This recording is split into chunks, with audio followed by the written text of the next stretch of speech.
পৃথিবীতে এমন কিছু জায়গা আছে যেগুলোকে মানুষ একসময় ভুলে যায়। সেখানে হয়তো একসময় মানুষের হাসি ছিল, পায়ের শব্দ ছিল, কেউ প্রতিদিন সকালে দরজা খুলে বাইরে বের হতো, কেউ বিকেলে গাছের নিচে বসে থাকতো। অতঃপর একদিন সব কিছু থেমে গেল, মানুষ চলে গেল, রাস্তা নীরব হয়ে গেল, আর ধীরে ধীরে প্রকৃতি তার জায়গাটা আবার ফিরে নিল। প্রথমে একটা ছোট লতা, তারপর দেয়ালের ফাঁকে জন্ম নিল শ্যাওলা, ঘাস ঢেকে দিল পুরনো পাথর, আর কয়েক বছর পর সেখানে একসময় মানুষের জীবন ছিল, এখন সেখানে শুধু বন, শুধু বাতাস আর কিছু পুরনো স্মৃতি। আজ আমরা এমনই একটি জায়গা আঁকবো, একটি পরিত্যক্ত বন, যেটা আসলে কখনো মরেনি। প্রকৃতি শুধু তাকে নিজের মতো করে নতুন করে সাজিয়েছে। আমি যখন একটা পরিত্যক্ত বনের কথা ভাবি, তখন আমার কাছে সেটাকে ভয়ঙ্কর মনে হয় না, বরং মনে হয় এটা খুব শান্ত একটা জায়গা। এমন একটা জায়গা যেখানে বাতাস গাছের পাতার ভেতর দিয়ে ধীরে ধীরে বয়ে যায়, যেখানে সূর্যের আলো অনেক কষ্টে পাতার ফাঁক দিয়ে মাটিতে এসে পড়ে, আর যেখানে প্রতিটি পুরনো পাথরের একটা গল্প আছে, শুধু সেই গল্পটা শোনার মতো কেউ নেই। তাই এই ছবিটা আঁকার সময় আমি চাই বনটাকে একদম নিখুঁত দেখাতে না, কারণ প্রকৃতি কখনো নিখুঁতভাবে বেড়ে ওঠে না। কোনো গাছ একটু বাঁকা হয়, কোনো ডাল অন্য গাছের দিকে ঝুঁকে থাকে, কোনো লতা দেয়াল পেরিয়ে চলে যায় নিজের ইচ্ছে মতো। আর এটাই তো একটা পুরনো বনের সৌন্দর্য। এখানে কোনো কিছুই নতুন নয়। প্রতিটি দাগ, প্রতিটি ভাঙা ডাল, প্রতিটি শ্যাওলার স্তর কোনো না কোনো সময়ের গল্প বহন করে। গাছগুলোর মাঝখানে হয়তো একটা পথ আছে। প্রথম দেখায় সেটাকে পথ বলে মনেই হবে না, মনে হবে ঘাসে ঢাকা, শুকনো পাতায় ভরা, কোথাও একটা ভাঙা ডাল পড়ে আছে। তবুও খুব ভালো করে তাকালে বোঝা যায় এক সময় এখানে মানুষ হাঁটতো। হয়তো কেউ প্রতিদিন এই পথ দিয়ে যেত, হয়তো কোনো ছোট মেয়ে এখানে দৌড়ে বেড়াতো, হয়তো কেউ বিকেলে এই পথ ধরে এসে একটা গাছের নিচে বসে সূর্যাস্ত দেখত, আমি জানি না। আর হয়তো এটাই সবচেয়ে সুন্দর ব্যাপার, কারণ একটা পুরনো পথের গল্পের শেষটা আমাদের জানতে হবে এমন কোনো কথা নেই। কখনো কখনো শুধু একটুকু জানাই যথেষ্ট, এখানে একসময় কেউ ছিল। তাই পথটাকে পুরোপুরি স্পষ্ট করে আঁকার দরকার নেই, বরং একটু একটু করে তাকে বনের ভিতরে হারিয়ে যেতে দিন। কিছু জায়গা অন্ধকার থাকুক, কিছু জায়গা গাছের আড়ালে লুকিয়ে থাকুক, কারণ যা আমরা দেখতে পাই না অনেক সময়, সেটাই আমাদের সবচেয়ে বেশি কৌতূহলী করে। আর তারপর গাছের আড়ালে আমরা কিছু একটা দেখতে পাই, একটা পুরনো বাড়ি, অথবা যেটুকু বাড়ি এখনো বেঁচে আছে, দেয়ালে ফাটল, ছাদের অনেক অংশ নেই, জানালাগুলো অন্ধকার, আর লতা গাছ ধীরে ধীরে ঢুকে পড়েছে ঘরের ভেতর অদ্ভুতভাবে। বাড়িটিকে কিন্তু ভয়ঙ্কর মনে হয় না, বরং মনে হয় এখানে এক সময় একটা সুন্দর জীবন ছিল। হয়তো জানালার পাশে একটা চেয়ার ছিল, হয়তো একটা কাঠের টেবিল, সকালে কেউ জানালা খুলতো, সূর্যের আলো ঘরের ভেতর ঢুকতো, হয়তো কেউ সেখানে বসে চা খেত। খুব সাধারণ কিছু মুহূর্ত, এমন মুহূর্ত যেগুলো ঘটার সময় হয়তো কারো কাছে বিশেষ কিছু ছিল না, কিন্তু অনেক বছর পর সেই সাধারণ মুহূর্তগুলোই কোথায় জানি হারিয়ে গিয়েছে। খুব মাঝে মাঝে জানতে ইচ্ছে করে কে থাকতো এখানে, তারা কি নিয়ে স্বপ্ন দেখত, কেন চলে গেল তারা, তারা কি কখনো ফিরে এসেছিল? বন অবশ্য এসবের কোনো উত্তরই দেয় না, সে শুধু বড় হতে থাকে। দেখুন কিভাবে গাছপালা ধীরে ধীরে সব কিছু বদলে দিয়েছে। এক সময় যেখানে দেয়ালটা খুব যত্ন করে তৈরি করা হয়েছিল, আজ তার ভেতর দিয়ে শিকড় বেরিয়ে এসেছে। যে পাথর এক সময় দরজার অংশ ছিল, আজ সেটা প্রায় শ্যাওলার নিচে হারিয়ে গিয়েছে।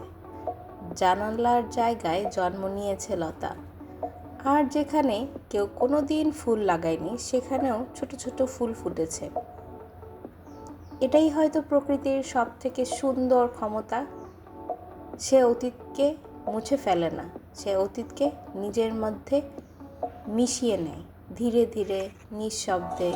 একটি পাতা, একটি লতা, একটা ঋতু, এরপর আরেকটা ঋতু। হয়তো এই জায়গাতেও ঠিক এমনই হয়েছিল। হয়তো কেউ হঠাৎ করে চলে যায়নি, হয়তো কেউ কোনো বড় ঘটনা ঘটেনি, হয়তো একদিন শুধু একজন এখানে আসা বন্ধ করে দিয়েছিল। তারপর আরও একটি দিন কেটে গেল, তারপর আরেকটা, আর এক সময় কেউ আর ফিরে এলো না, শুধু বনটা থেকে গেল। এখন ছবিটা আস্তে আস্তে আলো আর ছায়ায় যোগ করা যাক, কারণ একটা পুরনো বনের সৌন্দর্য শুধু গাছের মধ্যে নয়, তার নীরবতার মধ্যেও আছে। কোথাও একটু আলো, কোথাও গভীর ছায়া, কোথাও পাতার আড়ালে লুকিয়ে থাকা একটা পথ, কোথাও দূরে একটা পুরনো দেয়াল। সব কিছু একসঙ্গে দেখা যাবে না, আর সেটাই ভালো। ভাবুন, আপনি সত্যিই এই বনের ভিতর দিয়ে হাঁটছেন। আপনি প্রথমে শুধু গাছ দেখতে পাচ্ছেন, তারপর পাতার আড়ালে কিছু একটা চোখে পড়ল। আপনি একটু কাছে গেলেন, একটা পুরনো দেয়াল, আর তার পাশে একটা ভাঙা দরজা। আর আপনি আরেকটু সামনে আগালেন, কিন্তু তখনই বনটা আবার আপনাকে কিছু লুকিয়ে ফেলল। এই অনুভূতিটাই আমি ছবির মধ্যে রাখতে চাই। ভয় নয়, বরং কৌতূহল। এমন কৌতূহল যেটা আপনাকে ভাবাবে এখানে আসলে কি হয়েছিল। কিন্তু একটু ভালো করে তাকালে বনের মধ্যে এমন কিছু দেখা যায় যেটা প্রকৃতি এখনও পুরোপুরি লুকাতে পারেনি। হয়তো একটা পুরনো লণ্ঠন, হয়তো একটা ভাঙা চেয়ার, হয়তো দেয়ালে ঝুলে থাকা কোনো পুরনো চিহ্ন। খুব ছোট একটা জিনিস, কিন্তু সেটাই প্রমাণ করে এখানে একসময় মানুষ ছিল।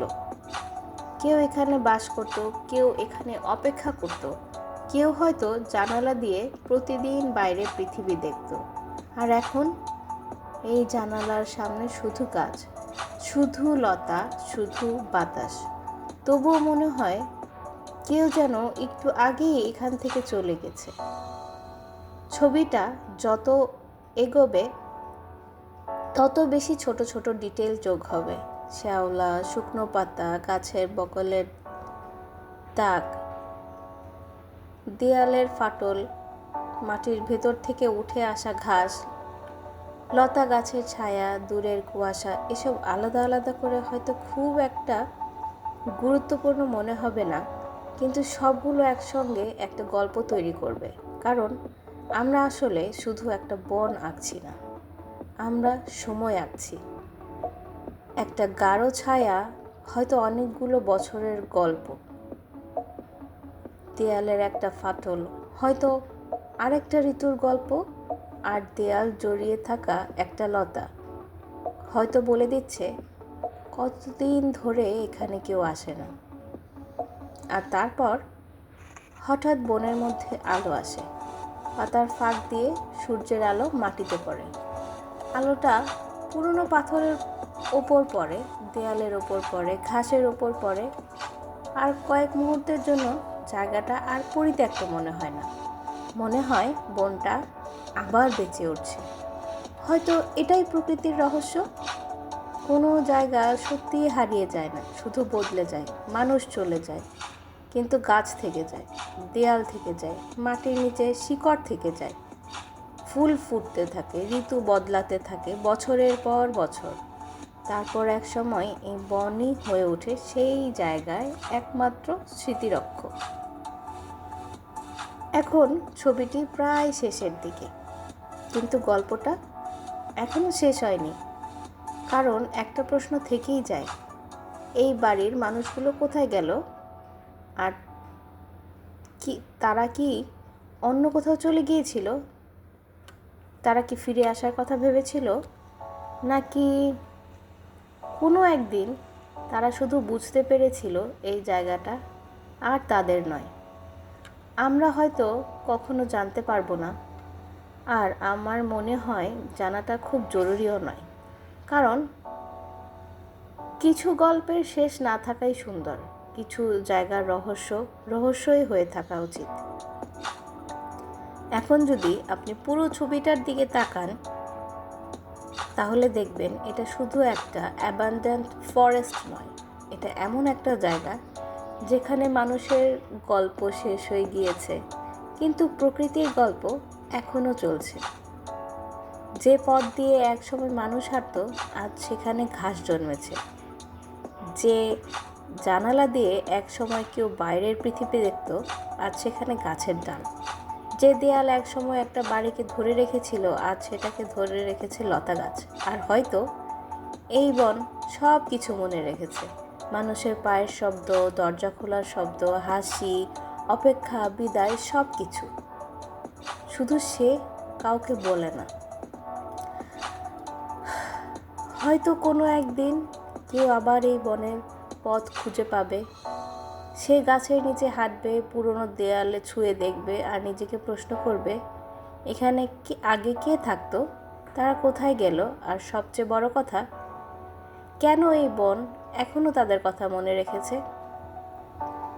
হয়তো কোনো একদিন আমরা সেই উত্তর খুঁজে পাব, কিন্তু আজ নয়। আজ এই বনকে তার রহস্যটা নিজের কাছেই রাখতে দেই। কারণ কিছু গল্প শুনে শেষ করার জন্য নয়, কিছু গল্প শুধু কল্পনা করার জন্য। আর হয়তো এই গল্পটা এখানেই শেষ নয়। বনটা হয়তো তার রহস্যটা কখনো বলবে না, কিন্তু আপনি যদি মন দিয়ে তাকান, তাহলে হয়তো বুঝতে পারবেন এই গল্পটা এখনো শেষ হয়নি।